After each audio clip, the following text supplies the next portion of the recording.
Eneatipo 8. El precio de tu orgullo.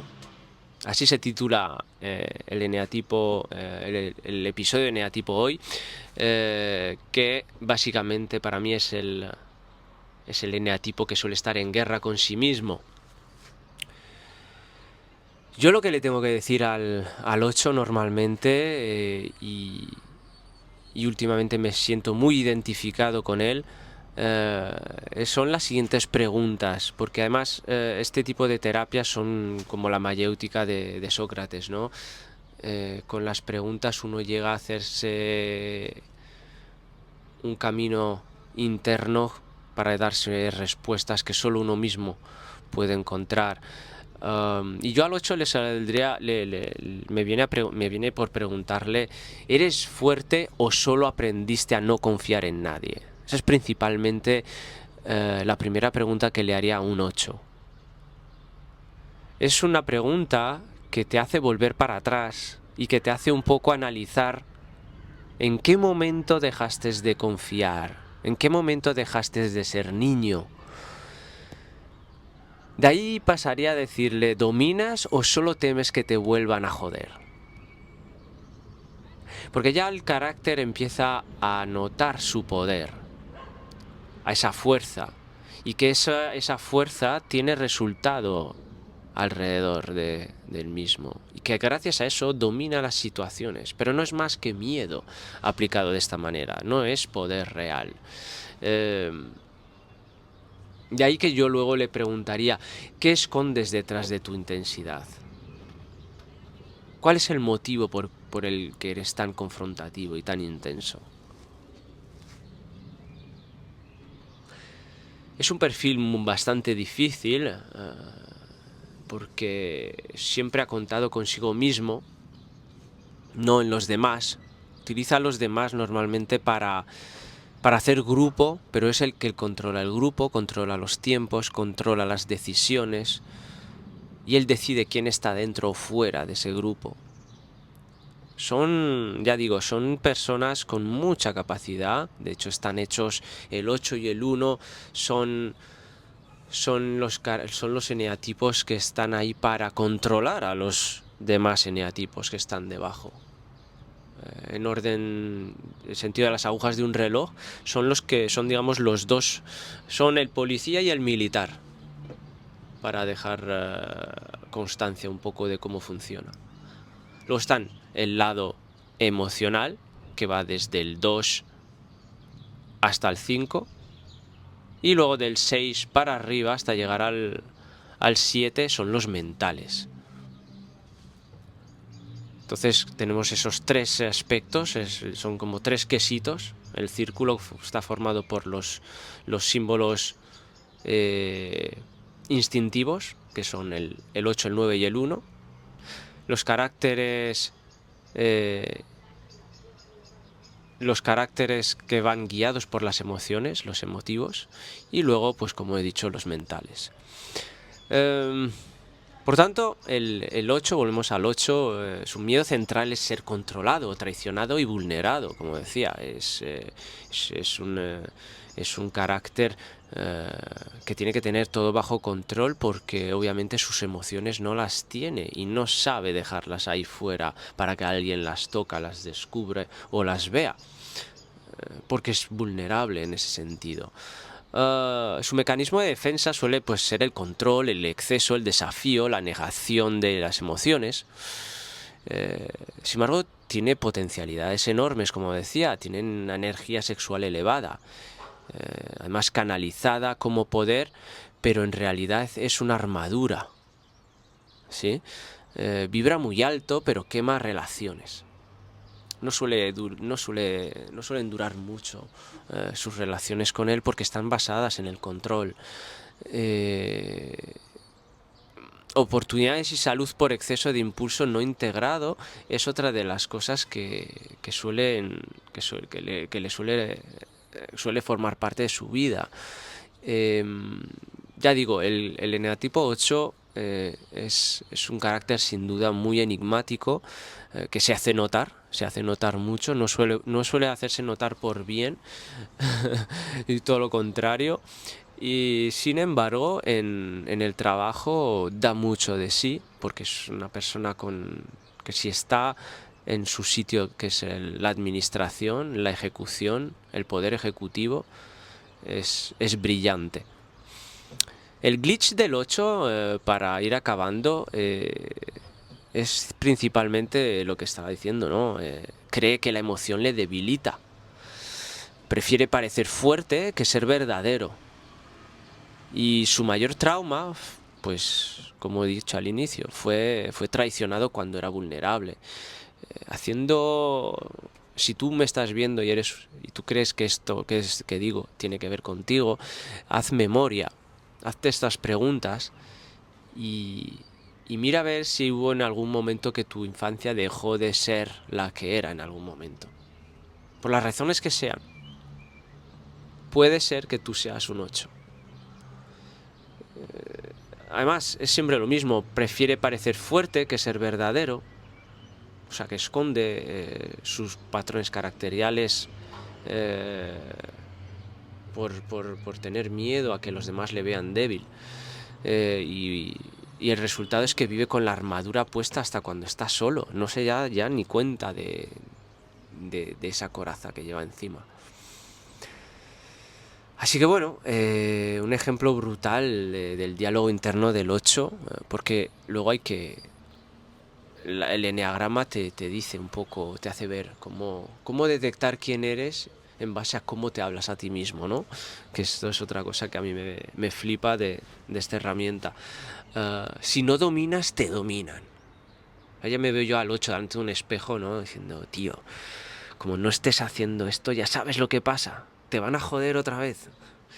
Es un poco el tipo de conversaciones que puede tener un 8. No muestres miedo, no llores o no te disculpes, que eso lo hacen los débiles, ¿no? El clásico jefe mafioso, por ejemplo, que vive rodeado de hienas y de serpientes y él no puede mostrar debilidad, porque si no es su fin. Al final, pues eso, mejor solo que débil. Ese es su lema. Así que bueno, el precio de todo esto, pues ya os podéis imaginar, ¿no? Soledad crónica, relaciones basadas en tensión y no en confianza, exceso de energía que explota en violencia, ira, adicción o bloqueo. Entonces todo esto tiene una manera de mejorar, ¿cómo no? Pero no como lo hace la psicoanálisis con patrones científicos, donde intentan ir solo a poner parches, ¿no? Como la medicina tradicional y las farmacéuticas. Aquí se trata como he mencionado al principio del vídeo, aquí se trata de ir al grano. Y ir al grano significa ir muy profundo, no quedarse en la mente. El sufismo entiende que la mente es la parte final del camino espiritual de una persona. Y todo empieza desde la esencia, el Ru, como lo llaman, R-U-H, que es la conexión con Dios. A partir de ahí, cuando vamos en nuestros primeros años de vida, pasamos al jaguar. No jaguar, sino jauhar, escrito con H intercalada, y esa es nuestra esencia, la cual perdemos cuando elegimos el carácter que hoy día llevamos, que es el eneatipo. Eso es lo que nosotros conocemos como ego, es una máscara que hemos construido y se suele hacer, la psicoanálisis lo sabe bien, y todas las escuelas concuerdan con ello. Elegimos nuestro eneatipo más o menos entre los 6 y 8 añitos, debido a que socialmente es cuando nos reconocemos a nosotros mismos, nos reconocemos en el social, en la familia, en la escuela, en los amigos, en los círculos sociales, y es ahí donde interactuamos y vemos si es esencial o no lo que aportamos. Y entonces en ese momento, si vemos que quien somos realmente no acaba de cuadrar o de ser aceptado, o al menos esa es nuestra percepción, ocurre el problema. Que creamos esta inseguridad y entonces tenemos que equilibrar. ¿Cómo? Pues para ser aceptados nos acogemos a cosas y ahí es como de forma no me digan, no me pregunten ustedes cómo, pero nos acogemos a uno de estos 9 eneatipos, caracteres, que no hay más, que son 9. Podrían ser infinitos y no, son 9, no hay más. Esto es, por eso digo que el eneagrama es una herramienta alucinante, ya que ha llegado a base de estudio de miles de años, llegar a estas conclusiones. Bueno, ellos dicen los sheikhs sufís, grandes maestros sufís, dicen que estos conocimientos han sido transmitidos o pasados de forma mística y trascendental. Tomen ustedes la palabra justa. Os lo dejo a vosotros. Entonces, bueno, para ir acabando con este vídeo y no hacerlo muy largo, que ya llevo 24 minutos y no era mi idea, la vía para retomar el discurso de lo que he empezado diciendo, el sufismo lo que intenta es que transmutemos, y esta palabra es clave, lo voy a ir repitiendo muchas veces en este canal, son palabras del diccionario que uso mucho en mi filosofía, y es que la transmutación no es como se hacen en otras escuelas, que es patologizar nuestros problemas, nuestras deficiencias, nuestros techos de cristal, nuestros traumas. No son patologías, son parte de nuestro camino. Nuestros problemas nos los hemos creado porque así tenían que ser, han ido surgiendo porque era normal en base a nuestro carácter que fuesen surgiendo así. Ahora el trabajo es ir marcha atrás y deshacer esos nudos que hemos creado para ir entendiendo quiénes somos y qué hacemos en este mundo, para volver de nuevo a alinearnos con nuestra esencia. Eso es lo que hemos venido a hacer aquí, una cosa que no es para nada fácil, y parte del trabajo del 8 es transmutar o aprender a entregar sin rendirse. Su poder real está en la protección, no en el ataque. Es un líder nato. Es una persona que ha nacido para proteger a los débiles o a los que necesitan su ayuda, pero no para que él ataque o controle. Y eso es lo que tiene que transmutar. Necesita ritualizar su energía. Es otra palabra que voy a ir utilizando mucho. Rituales. Los rituales no tienen nada que ver con bailar alrededor de un fuego con plumas en la cabeza. Los rituales son cuando son procedimientos, costumbres que uno hace cotidianamente, pero muy centrado. Puede ser incluso entrenar en el gimnasio o mientras uno se ducha. Son cosas que uno hace siempre, pero que pone la máxima atención en ella porque hay un significado detrás. Entonces esto crea un simbolismo, y el simbolismo está ahí, como decía Jung o Hillman, uno de sus alumnos que creó su propia escuela, crea una pasarela, un puente hacia el alma. Por eso se interpretan los sueños y por eso los símbolos son tan importantes en los pueblos aborígenes del planeta, y los pocos que quedan aún utilizan este tipo de rituales y símbolos para llegar al alma y al espíritu.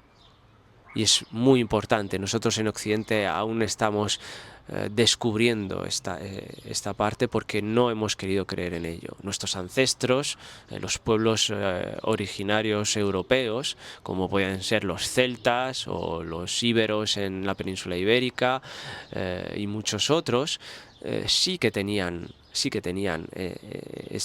estas costumbres, y sabían cultivar todo ello, y por eso estaban más en paz con ellos mismos y tenían conexiones más verdaderas con el medio que les rodea y con la naturaleza. Bien, pues este es el eneatipo 8 contado brevemente, de forma introductoria. No quiero extenderme más, pero no me quiero despedir sin antes mandar un mensaje a todos estos 8 que nos están viendo. Y quería decir lo siguiente: no eres un guerrero por rugir, amigo mío. Eres un guerrero cuando puedes proteger sin miedo. El fuego del 8 mal canalizado, acuérdate, destruye. Bien dirigido, como decía, lidera. Entonces, aquí no vienes a controlar más. Vienes a soltar con propósito. Ahí queda eso. Un abrazo y hasta la próxima.